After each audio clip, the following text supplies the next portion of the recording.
Assalamualaikum warahmatullahi wabarakatuh. Hamdan wa syukran lillah, salatan wa salaman ala rasulillah wa ala alihi wa sahbihi wa mawala. Wa la hawla wa la quwata illa billah. Rabbi shrah li sadri wa yassir li amri wahlul 'uqdatam min lisani yafqahu qawli, amma ba'd. Apa kabar semuanya? Semoga Allah senantiasa memberikan kesehatan zahir batin kepada kita, dan semoga apa yang akan kita pelajari hari ini bisa bermanfaat dan memberikan pemahaman kepada kita semuanya. Teman-teman semua yang dirahmati Allah, pada hari ini kita sudah sampai di semester 6 kelas 12 materi fikih. Hari ini kita akan belajar bersama tentang kaidah amar dan nahi. Kalau membincang tentang amar dan nahi, kita pastinya mengingat tentang bahasa Arab ya, seperti fi'il amr contohnya. Nah, sekarang kita akan menuju kade dari materi kita pada kesempatan hari ini.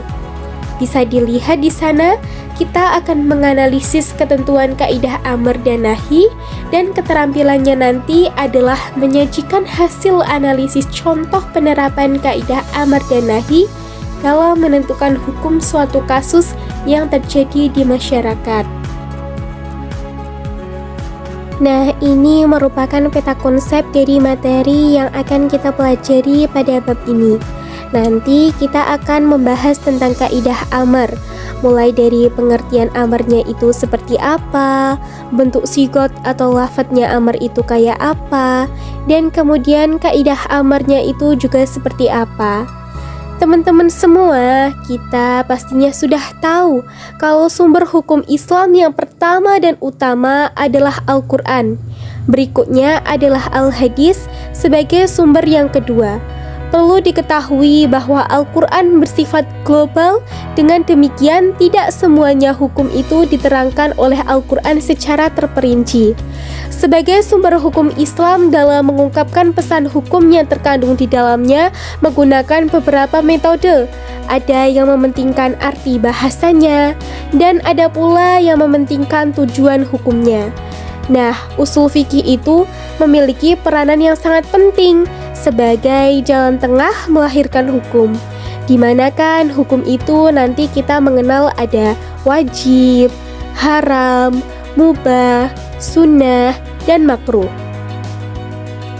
Di dalam Al-Quran tidak tercantum secara terperinci, tetapi berdasarkan metode-metode di usul fikih, maka ini akan bisa untuk menentukan, oh ini loh hukumnya seperti ini.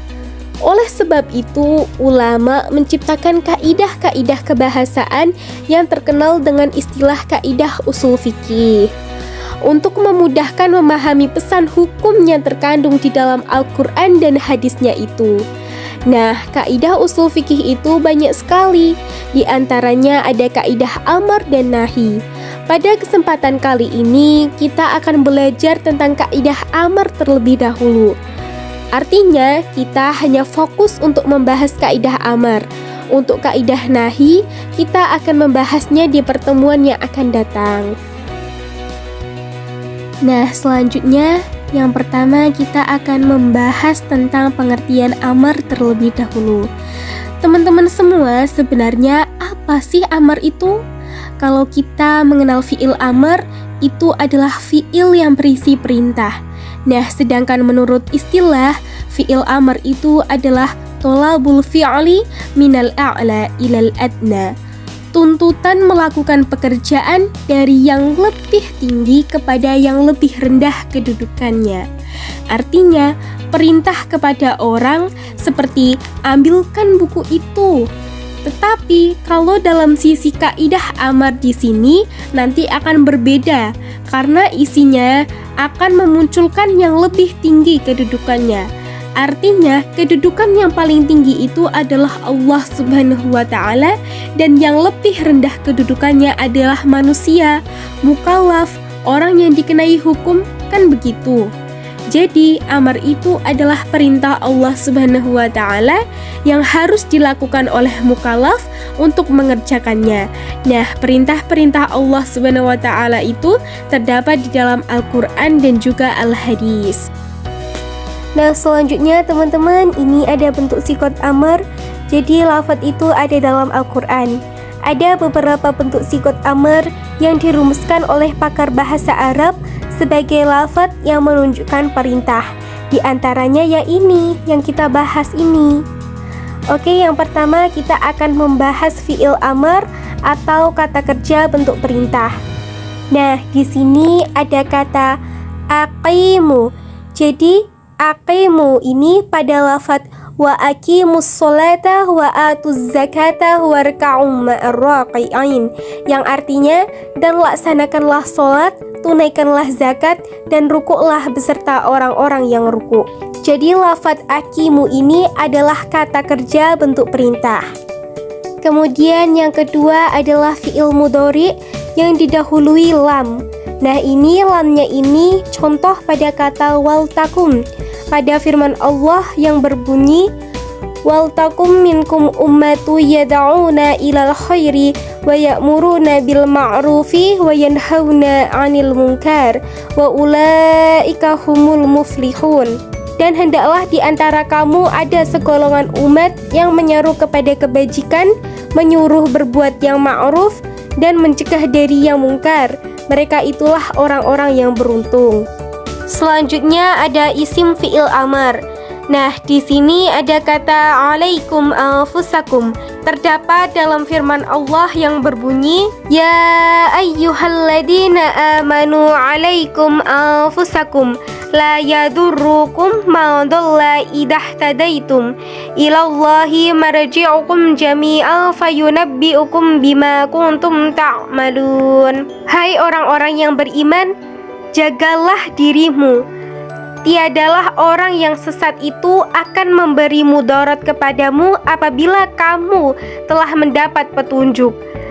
Hanya kepada Allah kamu kembali semuanya, maka Dia akan menerangkan kepadamu apa yang telah kamu kerjakan.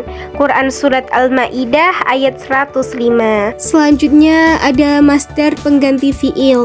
Di sini ada kata ihsana yang terdapat dalam firman Allah Quran Surat Al-Isra ayat 23 yang berbunyi wabil walidaini ihsana. Perintahnya itu adalah berbuat baiklah kepada ibu bapakmu dengan sebaik-baiknya. Selanjutnya kita akan membahas kaidah amar. Kaidah amar itu sendiri yaitu ketentuan-ketentuan yang dipakai para mujtahid dalam mengistinbatkan hukum. Kaidah yang pertama ini adalah al-aslu fil amri la yaqtadil fawra. Perintah itu pada dasarnya tidak menunjukkan kepada kesegeraan. Maksud dari kaidah ini adalah sesungguhnya perintah akan sesuatu tidak harus segera dilakukan, sebab melaksanakan perintah tidak terletak pada kesegeraannya, namun berdasarkan pada kesempurnaan dan kesiapan untuk melakukannya. Tidak dilihat dari penghususan waktu melaksanakannya. Contohnya, perintah untuk melakukan ibadah haji tidak harus segera dilaksanakan, namun menunggu kemampuan dan kesanggupan seseorang untuk melaksanakannya. Kemudian kita menuju ke kaidah yang kedua, yaitu al-amru bisyai'in amru biwasailihi. Perintah terhadap suatu perbuatan, perintah juga terhadap perantaranya atau wasilahnya. Maksud kaidah ini adalah bahwa hukum perantara atau wasilah suatu yang diperintahkan berarti juga sama hukumnya. Contoh, jika seseorang diperintahkan melaksanakan sholat, maka hukum mengerjakan wasilahnya yaitu wudhu bagi seseorang tersebut sama kedudukannya sebagai perintah. Selanjutnya ada kaidah yang ketiga yang berbunyi al-amru ba'dan nahyi yufidul ibahah. Perintah sesudah larangan berarti diperbolehkan mengerjakan kebalikannya. Maksudnya adalah sesudah dilarang mengerjakan, kemudian diperintahkan mengerjakan, berarti pekerjaan tersebut boleh dikerjakan. Contoh, pada awalnya tidak diperintahkan atau diwajibkan ziarah kubur, namun pada akhirnya diperintahkan untuk ziarah kubur. Maka perintah ziarah kubur tersebut berhukum boleh atau mubah. Baik teman-teman semua yang dirahmati Allah, sampailah kita di penghujung materi fikih kelas 12 pada kesempatan kali ini. Tadi kita sudah membahas banyak sekali tentang kaidah amar, mulai dari pengertian, lafaz amar, dan yang baru saja kita bahas yaitu kaidah amar. Selanjutnya, kesimpulan yang bisa kita ambil dari materi pada hari ini adalah bahwasanya amar dalam fikih adalah perintah yang menunjukkan kewajiban untuk melaksanakan sesuatu. Dalam hukum Islam, amar biasanya menunjukkan bahwa perintah tersebut harus ditaati, kecuali ada dalil yang menunjukkan sebaliknya. Amar memiliki beberapa hukum, diantaranya wajib, sunnah, mubah, makruh, dan haram, tergantung pada konteks dan dalil yang menyertainya. Tujuan adanya amar dalam syariat adalah untuk mengatur kehidupan manusia agar sesuai dengan ketentuan Allah, menciptakan kebaikan, serta mencegah kerusakan. Oleh karena itu, memahami konsep amar sangat penting agar kita menjalankan perintah Allah dengan baik dalam kehidupan sehari-hari. Semoga materi pada hari ini bisa bermanfaat untuk teman-teman semua. Hanya itu saja yang bisa saya sampaikan, kurang dan lebihnya saya mohon maaf. Wassalamualaikum warahmatullahi wabarakatuh.